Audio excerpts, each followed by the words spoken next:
জয় গোস্বামীর লেখা কবিতা পাগলা ছাগলা। ব্যক্তি ছোটেন দুধ দাঁড়িয়ে, ধরতে হবে কর্তাকে। কর্তা বলেন, ব্যক্তি পালায়, এক্ষুনি ধর, ধর তাকে।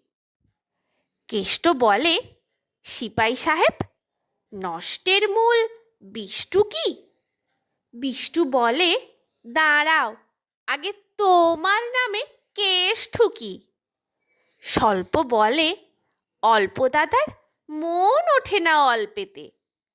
অল্প বলে, আবার কথা, মারব ঘুষি তল পেটে। ঠাট্টা বলে, ইয়ার কোথা? ইয়ার কি কয়, ঠাট্টা কই? তুমি আমার কিল হবে তো, আমি তোমার গাঁটটা হই। পাগলা এবং ছাগলা বলে, মাফ করে দাও গুস্তাকি, যখন যা পাই ভাগ করে খাই, মিলজুল কর খুশ থাকি। নমস্কার।